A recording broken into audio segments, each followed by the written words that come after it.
Get your ears wrapped around the Golden State Media Concepts Basketball Podcast. All the scoop you need to know from college basketball to the NBA and even March Madness. News of your rising stars. Topics on and off the hardwood. This is the Golden State Media Concepts Basketball Podcast.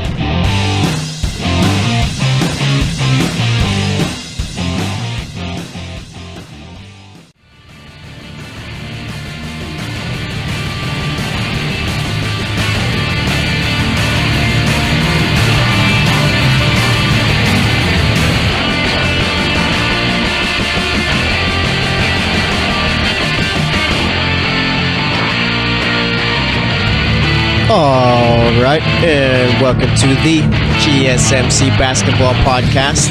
This episode, as always, is brought to you by the GSMC Podcast Network, and I am your host, Jesse Tapia. All right, so let me tell you what's going on today. It's the last day of February. I've always wondered, too, with February. It's only 28 days. How, I don't understand, how there's a leap day every, 4 years or whatever? Someone's got to explain that to me. I'm sure we learned about it in school and all that, but nonetheless, I still don't get the whole thing of a leap day. So someone please explain that to me if you have a chance. All right, tweet at the GSMC Basketball Podcast. But either way, all right, like I said, it's 28th, last day of February. Tomorrow's March 1st. Still doesn't make any sense to me, but nonetheless, here we are. So today, we're going to be talking about the NBA games from Tuesday. We're going to be talking about Anthony Davis's chance at MVP. Going to talk about all the other MVP candidates too. Going to talk more about this whole NCAA thing. On Friday, we talked about the investigation, how it opened up, and all the teams that were named in it. So we did that. Monday, we talked about Sean Miller. And then yesterday, which was Tuesday, LeBron talked about how the NCAA is corrupt and how there needs to be a minor league system and all that. So we'll be talking about pretty much, I don't know, with this whole NCAA thing, there's so much to unpack and talk about that, we could be talking about it for weeks on end, like I said. So we're pretty much going to be talking about, that idea of a minor league and give my thoughts on it. I was talking to Tate before. He was giving me his thoughts on it. So we'll pretty much be integrating all of that. Pretty much just talking about it. I think that, you know what? I'm going to save my thoughts for the third segment, all right? And that's what we're going to do. I'm not going to give it away right now. But either way, we're going to be doing that fourth segment as we always do. We'll be making my picks for tonight's NBA games, talking about anything else going on in the world of basketball, anything that's running through my mind. It doesn't really matter. It could be stuff. There was one point, I think, before I was doing the show, we were talking about the GSMC. I was doing the GSMC Sports Podcast that I still do. Check that out if you have a chance. We're doing that. I was talking about how Stephon Marbury was retiring from the China League.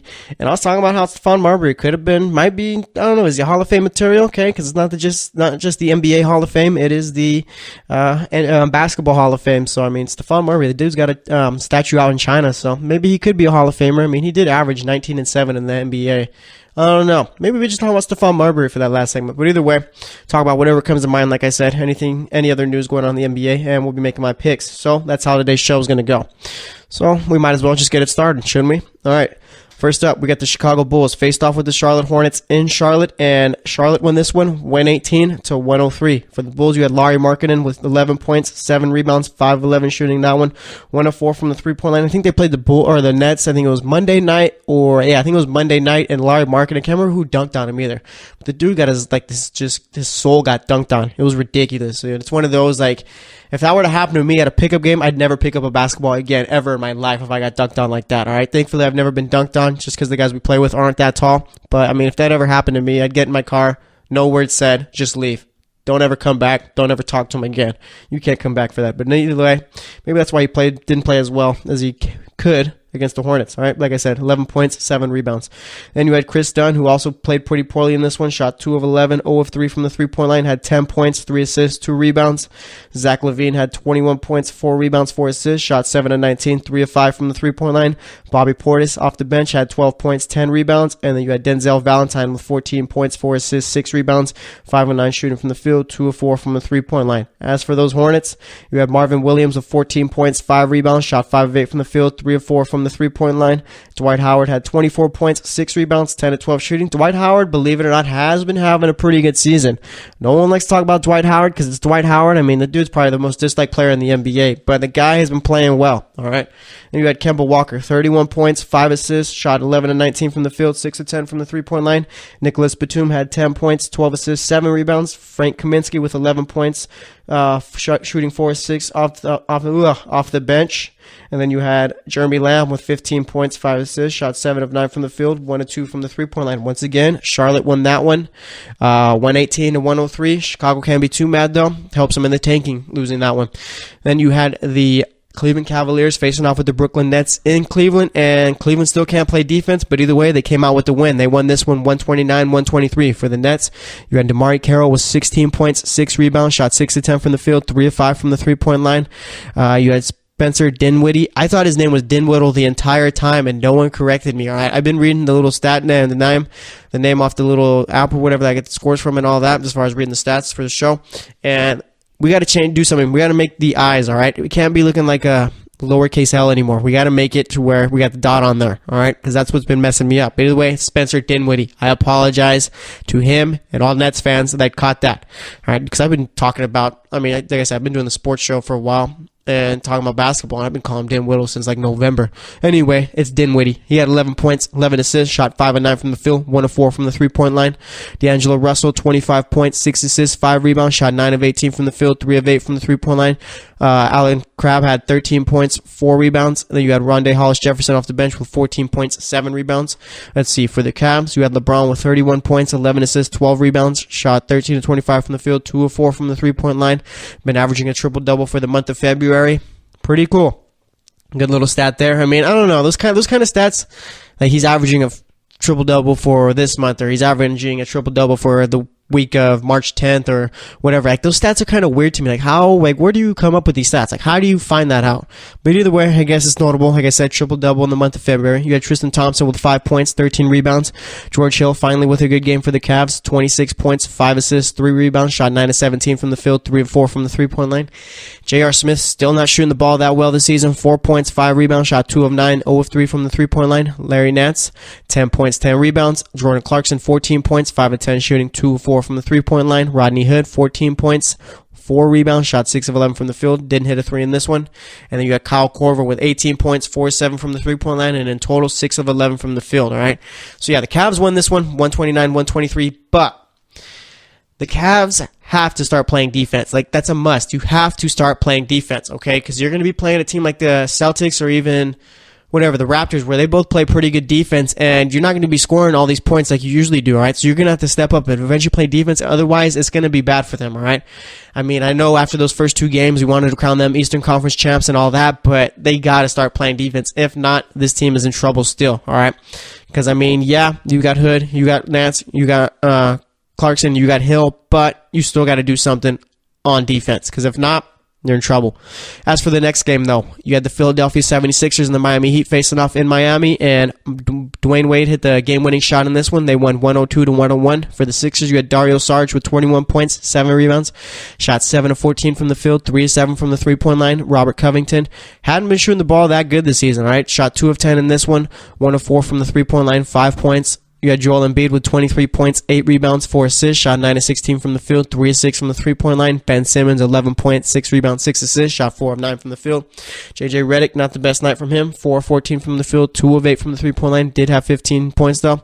And then for the Heat, you had Hassan Whiteside with 15 points, 11 rebounds. Goran Dragic with 21 points, 6 rebounds, 5 assists, shot 8 of 17. You had Tyler Johnson, who played well in this one, 16 points, 2 rebounds, shot 6 of 10, 2 of 4 from the three-point line. Guy was playing really well in the first half, too, because I was watching most of this game, didn't see the last part of it just because I had to drive home.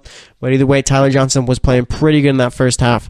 All right, and then off the bench, you had Dwayne Wade with 27 points, 1 rebound, 1 assist, shot 10 of 16, 2 of 4 from the three-point line. Like I said, hit that game-winning shot at the end to help them win, all right? You had Ben Simmons on Dwayne Wade. Dwayne Wade goes left, then he goes right, goes back left again, hits the step back, boom, goes in. And, classic Dwayne Wade, all right? Goes, hits the shot, and then how he always does. Goes around saying, oh, this is his city, yada, yada, yada, how he always does it. So, good for him there. Hasn't really been playing too well with the Heat so far, but maybe this game will get him a little momentum shift, get his confidence up a little bit more. I'm sure Dwayne Wade's confidence actually never really went down, but either way, nice game from him off the bench.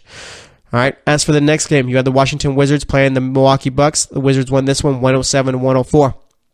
You had Markieff Morris with 14 points, 4 rebounds, 4 assists, shot 6 of 8 from the field. Satoransky had 8 points, 6 assists, 2 rebounds, shot 4 of 6. Otto Porter Jr. with 17 points, 7 rebounds. Bradley Beal with 21 points, 8 assists, 7 rebounds. And then you had, for the Bucks, Giannis Antetokounmpo with 23 points, 8 assists, 13 rebounds, 8 of 16 shooting from the field. Chris Middleton, he had 17 points, 6 rebounds. Eric Bledsoe had 17 points, 3 assists. And then off the bench, you had Jabari Parker with 19 points, 5 rebounds, shot 6 of 10. 2 of 3 from the three-point line. Jabari Parker's been playing good basketball since he came off of his injury, all right? I'm not sure if the Bucks will be inserting him into the starting lineup as the games go on or whatever. Maybe just have him run out the second unit and play well there. But, I mean, eventually he's going to have to be out there because the guy, like I said, has been playing extremely well. And he's been looking good. So, I mean, the Bucks got to be pretty encouraged by how he's been playing. And as far as the Wizards go, they won this one. And there's still a talk, are they better without John Wall? And for the regular season, yeah, they might be. But tell me this, all right? We got, let's say the Wizards are playing against the Pacers or even playing against a team like the Cavs in the first or second round. Do we think that this Wizards team could beat either team without John Wall? Do we think that this Wizards team with Bradley Beal leading them could win a playoff series without John Wall? All right? And I'm not trying to knock Bradley Beal's leadership or his play or anything like that. I think just John Wall brings something else when it comes to the playoffs that you need desperately. And without him, I feel like this team, like this is a good regular season team.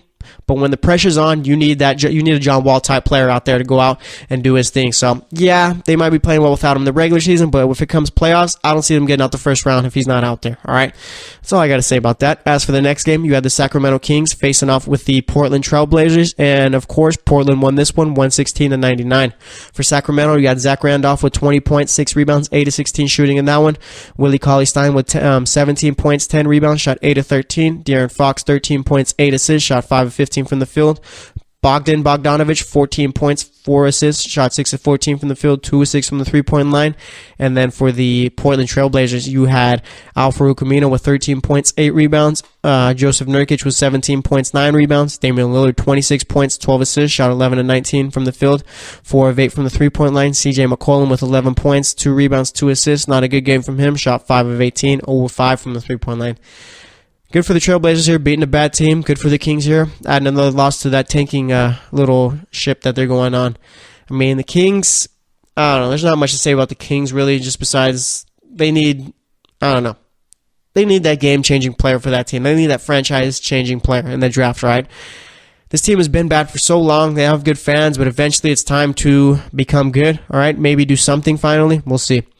As for the final game of the night, we had the LA Clippers facing off with the Denver Nuggets, and the Nuggets won this one 122-120. I think it was Jamal Murray at the end who had a chance to tie up the game, but I mean, didn't give the ball up or anything like that. Tried driving down to the hoop and lost the ball for a turnover. Clippers win, like I said, 122-120 for the Clippers. You had Tobias Harris, not a great night from him.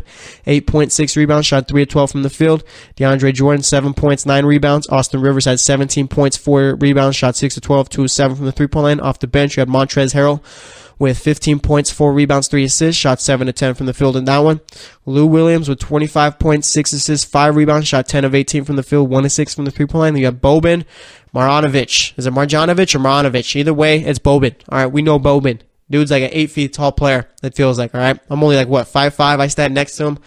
I'm probably, I don't know, dude probably is massive, all right? Either way, he had 18 points, 6 rebounds, and only 15 minutes of play. When he came in, the game changed instantly for the Clippers, right? They started playing a whole lot better.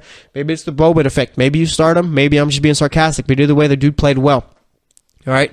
And as for the Nuggets, you had Wilson Chandler, 18 points, 8 rebounds, 6 assists, shot 7 of 14 from the field. Nikolai Jokic with 18 points, 6 rebounds, 4 assists. Jamal Murray, like I said, had that turnover at the end, but did play well in this one. Had 18 points, 5 assists, shot 7 of 11. Gary Harris had 23 points, 7 of 13 shooting, 4 of 6 from the three-point line. And you had Will Barton with 19 points, 7 rebounds, 5 assists, 7 of 15 shooting, and 2 of 6 from the three-point line. And once again, to repeat, the Clippers won that one 122-120. All right, so that's how all the games went last night. Next up, we're going to be talking about Anthony Davis's MVP chances and talk about all the MVP candidates. Pretty much, like I said, just talk about them, say whatever. So we'll be doing that. Third segment, we'll be talking a whole bunch of stuff about the NCAA, pretty much like a whole thing about it. Might even pour over into the fourth segment. We'll see. All right, so stay tuned, and we'll be right back. Are you looking for the very best NFL and college football podcast? Then check out the GSMC Football Podcast. Get the latest football news both on and off the field. From the NFL Draft to trades to the rumor mill to the NFL Combines, they got you covered. That's GSMCpodcast.com/football-podcast. Get updates on college rivalries, game day insights, and much, much more. It's football talk the way you want it. This show eats, sleeps, and breathes football. Don't forget to like them on Facebook and follow them on Twitter. Visit GSMCpodcast.com for more info.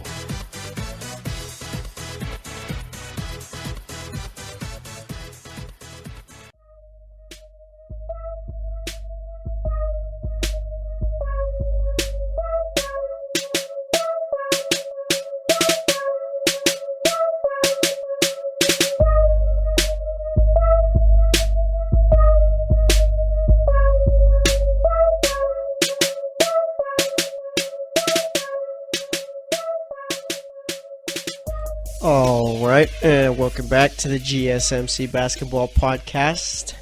So far today, we've only done one segment. We talked about yesterday's NBA games, and for this one, we're going to be talking about the MVP candidates, all right? It wouldn't be a true NBA season if there wasn't someone coming up trying to take the MVP frontrunner type thing from James Harden, all right? James Harden has been so good for so long, but for some reason just cannot get that MVP award. And look, we got Anthony Davis trying to take it from him now. All right, it's literally like James Harden has to be one of the most unlucky players in the history of basketball. All right, and I'm being a little tiny bit sarcastic, but either way, the dude has been playing well since he's been in Oklahoma City and has yet to win an MVP because somehow, some way, there's always some player that's doing something just as good. All right, always. It came when Steph Curry had that crazy season where he won unanimous MVP. Then the second season where he won it again. And then last year, like I said, if Russell Westbrook averages probably a couple assists less than what he did, James Harden wins MVP. This year, it's looking like, oh, James Harden's finally going to win it. Oh, maybe LeBron. No, James Harden still got it. Oh, maybe Kevin Durant and Steph Curry. No, James Harden's still going to do it. Now it's Anthony Davis. All right, now Anthony Davis is trying to take it away from James Harden. And Anthony Davis, he does have a chance. All right, I will say that. Anthony Davis does have a chance. All right. The Pelicans, currently the 6th seed. Yesterday were the 5th seed, but didn't play. So whoever, I think the Trailblazers played, they beat the Kings. So they moved up, I think, a half game up on the Pelicans. So, I mean, they could very well make it back to the 5th seed. The Pelicans could very well make it back to the 3 seed. All right, they're only 2 games back there. If Anthony Davis continues on the tear that he's on and they make it to the 3 seed and finish there in the regular season, James Harden might really lose this MVP that he should win this season. And if that happens, I don't know what else James Harden has to do to go out and win MVP. But going back to Anthony Davis, I mean, look at this year so far, Pelicans were playing pretty good basketball, right? They were looking like a good team, looking like an 8th seed with Boogie Cousins, okay? And they were just playing well. And then Boogie Cousins tears his Achilles. Pelicans don't play well the next couple of games. Then after that, it's like Anthony Davis realized he was Anthony Davis, or this is just, I don't know, it's been crazy what he's been doing. The dude has been tearing February up. LeBron James has been averaging a triple-double in February, but I still think that Anthony Davis has had the better month. I mean, it's ridiculous how well the guy has been playing, all right? It's been ridiculous. The dude has been on a tear. Not single-handedly, all right? Not single-handedly. Drew Holiday has been playing well, too. I should give him his due. All right, Rajon Rondo's been a nice little veteran presence on that team. You got guys like Etuan Moore and Nikolai Mirotic producing, too. So it's helped out there. But, I mean, this isn't possible at all without Anthony Davis, okay? The dude has been a monster, all right? And like I said, they finished the 3 seed. He might just very well win MVP, okay? I mean, it's been talking about how Anthony Davis could be gone after this year, whether it's in a trade or I think he's a free agent in 2019, so there's a possibility that happens there. All right, but I mean, if the Pelicans obviously they're going to make the playoffs, it's looking like, and if Anthony Davis plays well, who knows? If they finish as the 6th seed, they still have a chance of making it out of the first round. They can do that. It's possible, all right? The Timberwolves are currently the 3 seed. If those two played each other in the first round, yeah, the Timberwolves would be the favorite, but I mean, I wouldn't put it past the New Orleans Pelicans to get down to that first round. All right, even with them playing the Spurs, and you know what? I don't know about the Spurs now because they might be getting Kawhi Leonard back in March, and that's crazy too. Just this past week, They were talking about how Greg Popovich was talking about how he'd be surprised if Kawhi Leonard came back this season, and how there was tension between him and how, not Pop and Kawhi Leonard, but the training staff and Kawhi Leonard, and how Kawhi Leonard probably wasn't going to come back this season. And all of a sudden, a few days later, it's, oh yeah, Kawhi Leonard's probably going to be back in March. He's back with the team. I mean, someone got something wrong there, because for him to come back to the team that quick after all that stuff was coming out, either they're trying to save face and pretty much, oh, there's no problems here, or someone was really wrong with their report. All right, so maybe the Spurs might be a good team. Maybe they might be elevated a bit. Maybe they could compete with the Rockets and Warriors. Maybe. I don't know. All right, Kawhi Leonard's been out for pretty much the entire year. We'll see. But either way, getting back to it, I mean, yeah, like I said, the Pelicans are probably going to end up playing the Timberwolves or the Spurs, possibly even the Trailblazers, but that's a hard possibility there. All right. What the Pelicans don't want to do is finish as the 7 or 8 seed. You got to finish as the 6 seed. All right. I notice how we're going to talk about MVPs, but it's made it a Pelican segment. We'll probably get to the MVPs in a bit, but Pelicans are fun to talk about, so we're going to do that right now. Okay. So yeah, Anthony Davis been playing extremely well. Got that team on the right path, in the right direction. This is the first time I think in a while Anthony Davis is really, or this Pelicans team with Davis has really shown that they could be something other than a lottery team or fringe 8th seed, okay? And one thing that stinks about this whole thing too, not to bring it down or anything be negative, is just that I think this team could have been so much better with Boogie Cousins. But the thing with that too is that if Boogie Cousins doesn't go down, then we probably don't see the type of February that Anthony Davis is having. All right, we probably don't get this Anthony Davis if Boogie's still out there.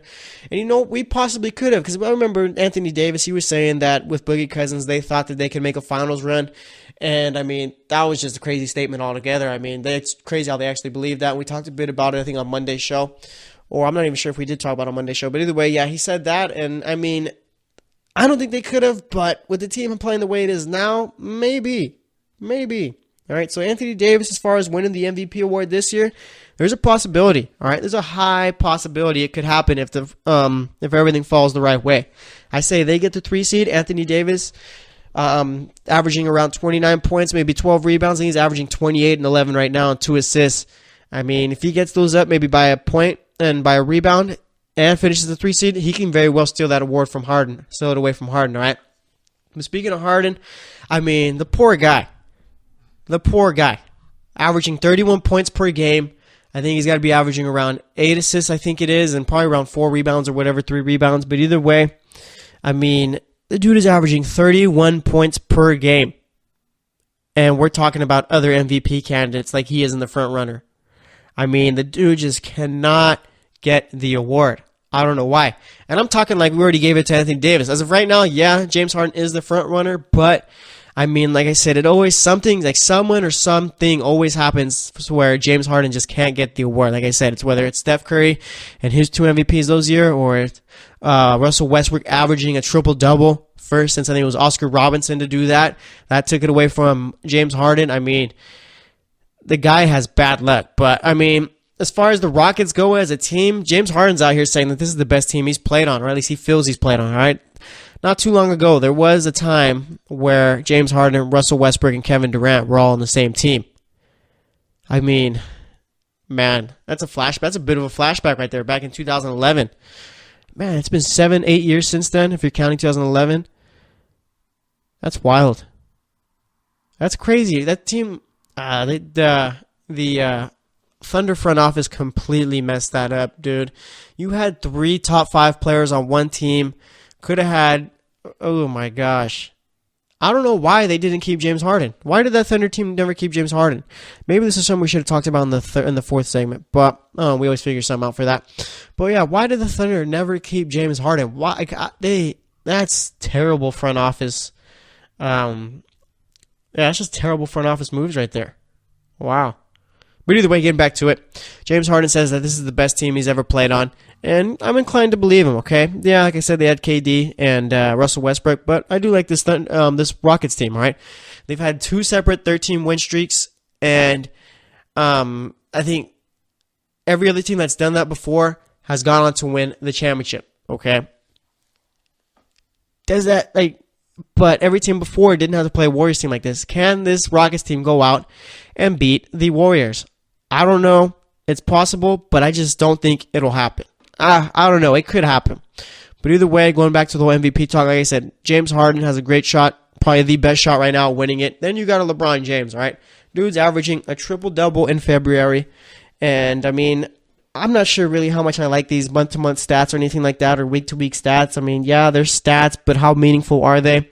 I mean, when it's all said and done after this year, we're not going to be talking about how LeBron James averaged a triple-double in February. It's going to be, as soon as the first week of March is over, we'll forget about it. But LeBron James does have an opportunity to go out and win MVP too, all right? If he can somehow get the Cavs to the first seed in the East, then he might very well win it, all right? Because this Cavs team is probably the worst he's had since he left Cleveland, I guess, since maybe 2007.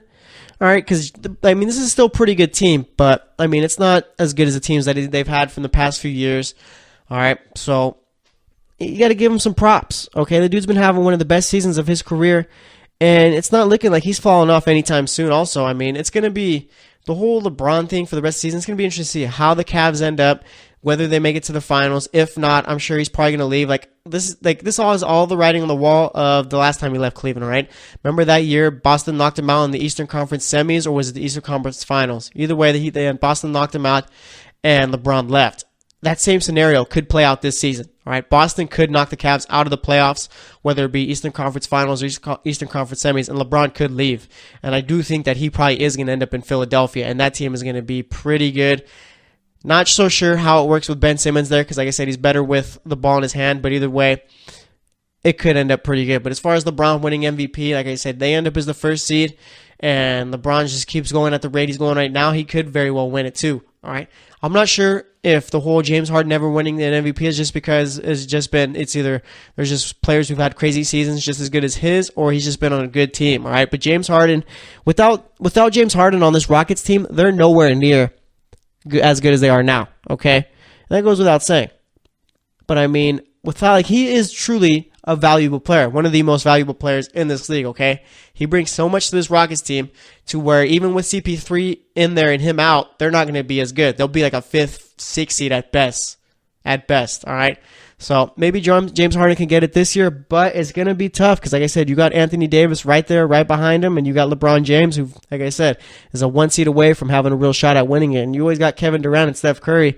I mean, it's probably going to be tough for them to win it, but they're in the conversation. As of right now, I say James Harden is at number 1 as far as the front runner, then Anthony Davis, then LeBron James, and then you got KD and Steph Curry. And then you got guys like Kyrie, Russell Westbrook, and all those guys after that, but they won't be winning it. They'll just be in the voting. So it's going to be interesting to see who falls in that 5th spot for as far as the top 5 players who got votes for the MVP award. So that's all I got to say about that. Just wanted to talk a bit about AD. I know we talked a bit more about the Pelicans. We talked about the Rockets this season and stuff like that. And we did talk about LeBron James, but it was a fun segment. Next up, we're going to be talking NCAA. Going to be talking minor league, the possibility of that. NCAA, pretty much the whole little corrupt thing, talk about LeBron James comments, and pretty much just talk about anything that has to do with it, anything that can come with it, anything that's going on right now, just pretty much just give all my thoughts on it. So we'll be right back. Stay tuned. Check out the show that's built on the MMA. From the UFC to extreme cage fighting, they got the fights covered. Check out the GSMC MMA podcast. Get the latest news on past or upcoming fights. Join us as we talk to and about some of the biggest names in the MMA, past, present, and future. When it's the fight game, there's just one show to check out. GSMCpodcast.com/MMA-podcast. Don't forget to like them on Facebook and follow them on Twitter. Visit GSMCpodcast.com for more info.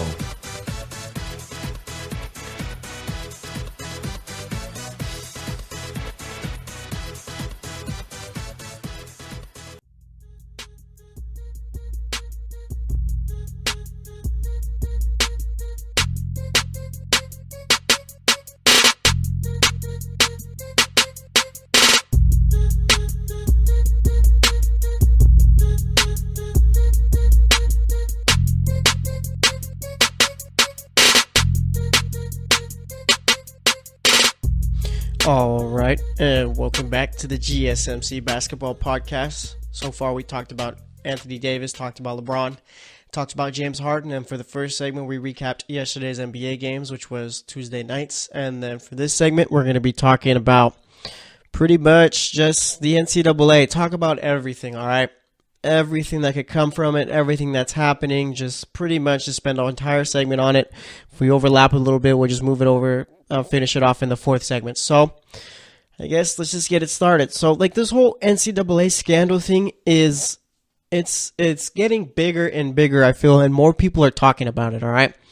So, like, if you remember what happened, the FBI report came out, I think it was like last Thursday or Wednesday, whenever it was, talking about how all these top teams are paying players, how these teams, if it wasn't them paying the players, then they'd be talking to agents and having the agents pay the players that way. All right, that's what Sean Miller got caught up for.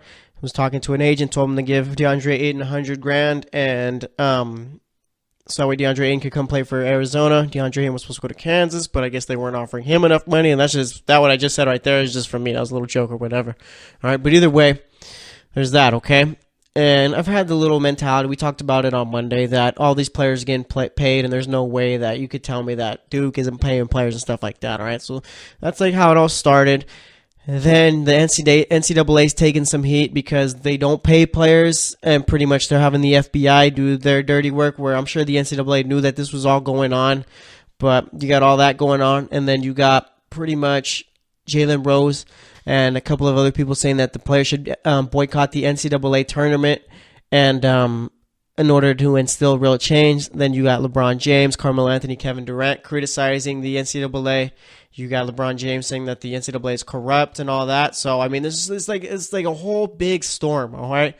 A whole big one, and this is just all bad for the NCAA. And there's so many different things that can come out of this, okay? They could boycott the tournament, all right? I mean, these schools could probably just get a slap on the wrist and nothing would change. You could have it where the rule where you have to sit out a year, you can't come to the NBA right after high school, and you got to go spend a year somewhere else or wherever. That could change, all right? You could have it to where the NBA, you could just have it to where, like I said, these players out of high school can come straight to the NBA or go to the G League or whatever, develop there, or go back to college or whatever, like what Tay was telling me before the show. We were talking about it, all right? So, like, there's so much that could come out of it, and it's just, I don't know, like, there's, like, it's hard, like, it's difficult just to pinpoint what to talk about at what point, but let's just get into it, all right? So, let's talk about different things, okay? So, I'm with the whole, well, what I think should happen is they should get rid of that rule where you can't come straight to the NBA out of high school. I think that's a dumb rule, all right? If you can ball and you could come and you're ready to play the NBA, you should be able to come play in the NBA, okay? There's that. And like I said, like, there's so much to unpack here. It's just ridiculous. But, you know what? Let's start off with the whole paying players, okay? Let's do that. So it seems like instead of people being mad at the teams for paying players, people are mad at the NCAA because they don't let players get paid, okay? And you have your naysayers saying that they get free education and all that, but I'm going to go back to a Cardale Jones tweet, all right? He used to be a quarterback for Ohio State a few years back. Tweeted out one time, we didn't come, why do we have to go to class? This isn't the exact tweet or anything like that. I was just paraphrasing. He said something like, we didn't come to play school. We came to play football. Why do we have to come to class and all that? Pretty much saying that, what's the point of that? And I mean, it's true, all right? And that doesn't have to do, like, directly with what I'm talking about, but it's true. You're not, like, these schools like Arizona, Duke, North Carolina, Kentucky, they're not bringing in these top recruits to come enjoy the education at their school, all right? They're having them come in to help bring in money for the school programs and to go win games. That's why. They're not there to go get an education, all right? So for those people that say, oh, you get a free education and stuff like that, no, that's not the case. That's not why these schools are bringing them on there, all right? Free education, yeah, that sounds good to me because I'm not a 5-star athlete or anything like that. But, I mean, for them, their goal is to get to the NBA, all right? The only reason why they're going to college is because they have to, all right? You can't go straight from high school to the NBA. So as far as, like, people saying, oh, they get a free education and all that, I mean, it makes no sense. They get free gear, all that. No, that's not a good enough argument, all right? That doesn't work there, okay? I get it. Yeah, on paper, maybe it sounds good to you, but you got to think broader instead of being so closed about it, okay? So there's that. And like I said, I mean, people are just frustrated at the NCAA because it's corrupt, all right? It is. They're making money off of these players, and these players can't make a dime, okay? They can't make a dime. If I were to go and see, let's see, whatever. I see DeAndre Ayton, I'm like, oh, hey, wow, so cool. And I take a picture of him, I give him $1. That's an NCAA violation. All right? You buy a player food, you go to McDonald's, dude, you buy him something from the dollar menu, that's an NCAA violation. You can't do that. All right? You can't do anything. I highly doubt I could give a player a shoelace for his shoes or whatever, and that's an NCAA violation. Okay? You can't, like the NCAA has made it to where they are the ones who are making the money. Okay? They are the ones who get to make the money off these players, and that way they don't lose money that way. I think that's all what it is. All right? The NCAA doesn't want to lose money. They're like the NFL. Just as bad as the NFL, actually. All right? The NFL, they're cheap too. They're greedy, but not as bad as the NCAA. This whole amateurism thing is like a total sham, okay? These players should be getting paid, and they should be free to make whatever decisions they want, okay? And I understand you got whole Title IX and stuff like that, whatever. Just have the players make money off their likeness. They sign an autograph, they should be able to get paid for it, all right? They take pictures, they should be able to get paid for it, okay? Someone buys their jersey, they should be able to get paid for it, all right? Someone wants to interview them, they should be able to get paid for it for doing the interview, because that's how it goes, all right? But as far as, like I said, that's just one part of it, okay? Players getting paid. Now there's the whole part of what comes out of this, okay? Let's say that the players boycott the tournament. We're going to go piece by piece by piece as far as talking about this, all right? Let's say that the players boycott the tournament. What does that actually do? Because I guess you could say that not every team is cheating, so you wouldn't get like a full... Actually, you could. Honestly, you could, all right? Because I'm sure that there's players that aren't getting paid or anything like that, playing for like the Butlers, the Villanovas, and all that, whatever, and they're not getting paid. But I'm sure that they'd want to make money off their likeness, all right? I'm sure there's someone like you got boosters at all these schools willing to pay players, all right, just so they keep them happy or whatever, all right? Let that happen, all right? But let's say they boycott the NCAA tournament. That would be the biggest story of the year in sports. All right, the NCAA brings in so much money from that tournament alone. You got people like me in class on their laptops. All right, probably I'd never bring my laptop to class, but when it's March Madness time, I got my laptop out there. Yes, I'm taking notes too, but nonetheless, I got the whatever game on the side tab or whatever. All right, but either way, the NCAA makes so much money off of the tournament. These players boycott. The NCAA is in big trouble. Okay, they don't have that little money making machine for the month of March. All right, they don't have that, so they're gonna have to. They're going to have to make change. Some change is going to come from this, all right? It will happen. Something is going to happen, and it's going to be big, but I just have no clue what it is or how it's going to go, all right? This is finally like the breaking point that we've needed all these years, all right? The whole topic of paying players and all that, them making money off their likeness, or the whole one and done rule, that's been talked about for, I feel like, the last decade. It's been going around, just talked about. And who knows, I can't believe it took this FBI investigation to finally get the ball rolling, because something is going to happen, like I said, all right? I doubt that teams are going to be boycotting players are going to be boycotting the tournament. I just don't see that happening. But like I said, I mean, this is all just the beginning of it all right? We got so much more left. Like that report from the FBI, that was just the beginning of it. There's going to be more reports coming out, all that stuff, okay? We're going to find out everything. Who's getting paid, how much, who knew, who didn't, and all that, all right? And there's the third part of it as far as the one and done rule, all right? The whole rule that you got to go to college or you got to play in Europe, or you could possibly go to the G League before you could go to the NBA. They need to get rid of that, all right? And Tate was telling me how they should do it to where you have a choice. You can leave college, or you can leave high school, graduate high school, go straight to the NBA, or you could go play in the G League, develop there, like a minor league type system. Like that's what LeBron was bringing up too, how they should have, like there should be a minor league system. I figured that the G League was that, but I guess it's not good enough or whatever. But as far as the G League and all that, I mean, yeah, just come up with a couple of developmental leagues, or maybe come up with another developmental league and have it there. Players can develop there. Or if it doesn't work out, you don't get drafted, then you can go to college. Tate was saying kind of how to do it in college baseball, to where if you go back to college, you got to stay there for 3 years. I thought the idea sounded good, but I don't like the whole 3 year going back to college for 3 years. All right. I think that, honestly, like with these players and stuff like that, college is meaningless, okay? It's meaningless. They're not like me trying to go to school to get a degree in order to keep doing this, all right? They're going to where they could play professional sports, All right, that's their goal. It's not to get a degree. So with everyone saying, oh, they get a free education, that's not their goal at all. Free education isn't for everyone, okay? And education isn't for everyone. Some people don't want to go to school, and that's fine.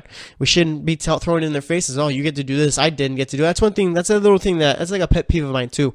When people say that these dudes have privilege, they could never do this or whatever. Yeah, because you didn't work as hard as these players did, okay? That's why you're not out there.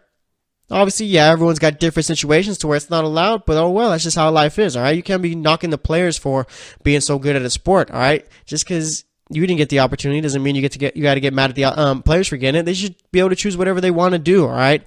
That's one of the biggest things too. They don't get to choose what they do, all right? It's pretty much all mapped out for them because of the NCAA. So, I mean, I like the whole idea of being able to go to the NBA right from high school or going to the G League or D League to develop, or even if it doesn't work out there, then going back to college and developing there, and then going back to the NBA to get drafted. Like say you don't get drafted or whatever out of high school. All right, I like that, but I don't like the whole you got to be there for 3 years. I don't think that should be a thing. I think look at like perfect example Trae Young. Okay, let's say Trae Young straight out of high school tries to get drafted, doesn't, goes back to college. Plays well his freshman year. He should be able to leave after that. All right. Shouldn't have to wait another couple years to leave. If you're ready to go to the NBA, then you're ready to go to the NBA. You should be able to go. All right. So there's that whole thing. And like I said, the players need to start getting paid. There's been ideas too thrown around that the top programs in the country could, I mean, it's not like it's going to happen or anything like that, but there's an idea of if they were to leave the NCAA and form their own little thing, then that's something that'll work too. And I think I'm more for that than I am the whole, all right, let me see. My perfect world would be all these top programs leave the NCAA, form their own little organization to where you could pay players or players can make money off their likeness, but you don't have to go to college right after high school or play overseas or whatever before you go to the NBA. You can have the option of, like I said, going straight to the NBA from high school, going to the G League, or going to college. But this way, I mean, like I said, you have all the freedom to make your choice, and you can still make money. I think that's what needs to happen. All right, it needs to be all the top programs secede pretty much. I don't know if that's the right word, but leave the NCAA, form their own organization, and boom. All right, players can make money that way. The NCAA has had like such a stranglehold on all these players and teams, pretty much. Not even the teams, right? Because you know what, these coaches are just as bad because they're the ones who are still making money too. But I mean, the coaches, if I'm a coach, I'm not going to turn down all this money just because my players aren't making anything. So I guess we got to cut him some slack. But as far as the NCAA goes, I mean, like I said, they've been making money off these players for too long, and something's got to change. And I think it is. Eventually, I say, by 2020, players will be getting paid, all right, as far as college players, or there will be like the whole one and done rule that's going to be out of there, all right? I mean, it's time for change eventually, and it's got to happen sooner rather than later because, I mean, like I said, this whole thing is going to blow up eventually. There's going to be something that comes out to where maybe the NCAA knew something about whatever. They knew about players getting paid, but they weren't really trying to do anything about it. Maybe that's what it is right there, all right? Maybe that's the theory, all right? The NCAA has known all along that these players were getting paid, but didn't really matter because it was under the table and stuff like that. This way the NCAA could still make money. But like I said, not every player gets paid. I'm sure all these top recruits are getting paid, but I don't know. Like I said, this is a whole messy situation. There's so many ways to go about it, so many ways to talk about it and stuff like that. So this is going to be like a fluid little type of discussion as far as the podcast goes. We're going to be talking about this all the time until pretty much it's over. And when it's over, that's when the players are getting paid. So we'll see how it all ends up. Like I said, I mean, if it was up to me, I say take away the one and done rule. Let the players go to the NBA outside right from high school. If not, let them go to the let them go to the NBA from high school. Let them go to the G League, and if they don't get drafted or whatever, then let them go to college and let them get paid that way. So I hope that's how it ends up. And I hope that maybe these top programs leave the NCAA and do it that way. So we'll see how it all ends up. That's all I got to say about that. Next up, we're going to be talking about anything else going on in the world of basketball. Maybe we'll continue this a little bit, see if I have any more thoughts to give on it. And we'll be making my picks for tonight's NBA game. So stay tuned, and we'll be right back.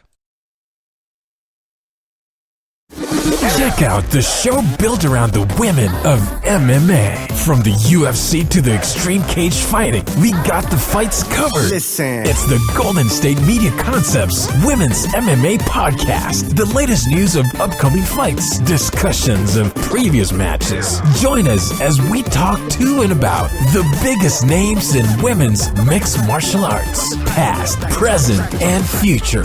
When it's the women's fight game, you know where to listen to. the Golden State Media Concepts Women's MMA Podcast.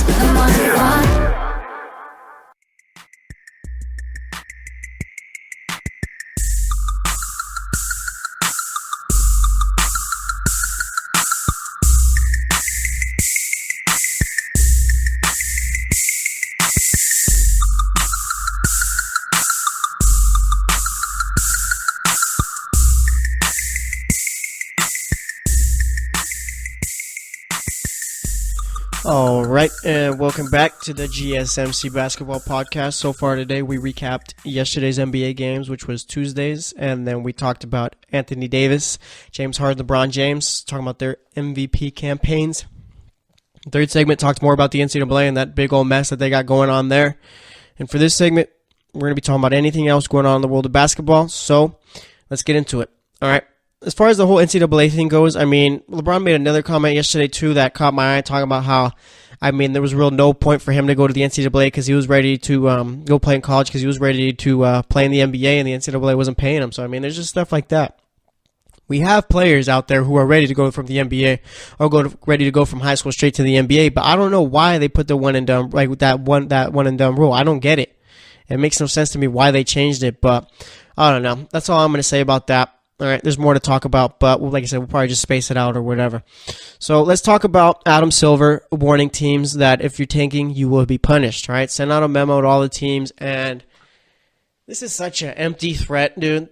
Adam Silver can't do anything with teams that are tanking, okay, unless they go out and say, hey, Adam Silver, we're tanking, like Mark Cuban did, and he got fined for it, all right?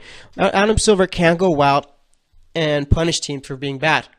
All right, you can't punish teams for sitting players, and if you're doing that, then you're setting a precedent to where you punish the good teams for sitting their players, okay? I mean, there's no way he can go out and do this. It just, like I said, it's just one where the guy tries to threaten you, and you know it's just an empty threat because nothing can come from it, okay? You can't go like a team like the Bulls, right? They sit Zach LaVine, all you got to say is, yeah, he's got a sore right ankle or he's getting rested because he's been playing a lot. Boom, problem solved, all right? You can't find the Bulls for that. You can't find the Kings for just being bad. All right, there's that. You can't stop tanking. Mark Cuban just messed up because he talked about it. All right, there's no way you can go about stopping it. And as far as tanking goes, I mean, I still don't understand really tanking. I don't understand it. How can you tank if you're already a garbage team? It makes no sense to me. If you're already bad, you're just bad. All right, I get you're trying to do it for a draft pick or whatever, but I mean, I don't know. I guess that's the whole prize right there. Trying to lose for the number one pick. But year in and year out, there's always great players coming into the draft. At least that's what these scouts and analysts are telling us. All right. So, I mean, how about instead of trying to tank, how about you get your scouting department up like a team like the Spurs who always get guys in the mid-20s or late 20s that always come out to work out instead of just trying to be bad for that first pick? How about these front offices go out and do better themselves rather than just trying to stink? And with tanking too, I mean, how do you tank? I doubt the players are going out trying to lose. I don't think that's happening. I highly doubt that the coaches are out there trying to lose on purpose. All right? I mean, it just makes no sense to me. Maybe, like I said, maybe it's just they're sitting players on purpose and stuff like that. Maybe that's how you tank. But either way, the whole idea of tanking is just so, I don't know. It's kind of, I don't know if redundant is the right word or whatever, but either way, it just makes no sense because you're already a bad team. Sacramento, you don't need to tank. You're already terrible. All right? You're going to lose all the time. Phoenix, you don't need to tank. All right? You lost by 40 to the Warriors and their players were coaching. Okay? You're already going to lose all the time. The Mavericks don't need to tank. You're going to get beat more times than not. Memphis, you have only one good player, two good players on your team. That's it. You don't need to tank. You're already going to lose. All right? Orlando, you guys don't know how to develop talent. You're going to lose. All right, all those teams, you're going to lose already. I don't understand the point of just trying to tank. Just let it play out. Go out, compete. If you win, you win. More times than not, you're going to lose, though. All right? So it just makes no sense to me as far as that goes. But going back to Adam Silver, I mean, I feel like he had to do this. He had to send this out because it was becoming a bit of a topic and all that with the whole finding Mark Cuban thing. And then after that, talking about there's articles coming out, who's going to tank the best or what goes in tanking and stuff like that. Tanking has become a story. It has, this year especially, because there's so many bad teams. Let me look at the standings right now and see how many teams we have under 20 wins right now. And I think there's about 8 of them, all right? And the Knicks are really messed up as far as trying to tank because, I mean, they got 24 wins. Let's see. So in the East, you got I'm going to go 20 and under, okay? You got 4 teams with 20 or less wins. In the West, you have 4 teams there too. So there's 8 teams in the league right now with 20 or less wins, okay? Then it goes after that, the Knicks with the 9th worst record and the Lakers with the 10th worst record, okay? And actually the Lakers, yeah, all right, 10th worst record. All right, so those are the top 10 worst teams.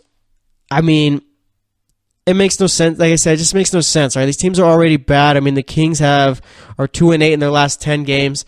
The Grizzlies have lost 10 in a row. The Suns have lost 10 in a row. The Mavericks have lost 3 out of their last 10. Let's see. The Hawks are 3-7 in their last 10. Magic are 3-7. The Brooklyn Nets, they don't really matter. They just stink altogether. They don't even have their first round pick. The Bulls are 2-8. The Knicks are 1-9. All right. You're telling me if these teams weren't trying to tank that those would be better records? Honestly, are you telling me that? No, it wouldn't be. It'd still be the same. All right. It's not like these teams are going out losing just because they're choosing to. They're losing because they stink. All right. They stink. They're terrible. So, I mean, the whole tanking thing makes no sense to me just because these teams are already garbage as it is.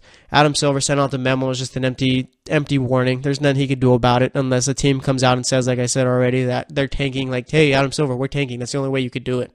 All right, so I'm highly doubt that these teams are even worried about it. All right, I'm sure they saw the memo, deleted it off their emails, or maybe it got faxed over. Is that how memos work in the corporate world or whatever, in the big boy world? Do they fax over memos? All right, if they did that, crumpled up the paper, threw it in the trash. All right. Not a big deal. Adam Silver can't do anything. So that's all I got to say about that. I saw, too, that the Clippers, they're looking at signing Derrick Rose. I mean, I guess that'd be a good move for him, I guess. Derrick Rose is way past what he was. He'll never be that again. It's just a matter of him just trying to sustain an NBA career now. Let me see. How many years has he been? I think he's been in the league for about 8 years probably. 8, 9 years. 7 to 9. Let's see. Yeah, so the Clippers are interested in him. Tyrone Wallace, I think he's on a 10-day contract or something like that. So it's not looking like they're going to be bringing him back. So I guess that's where Derrick Rose comes in. But I mean, even with this, I mean, he's going to be with the team for 1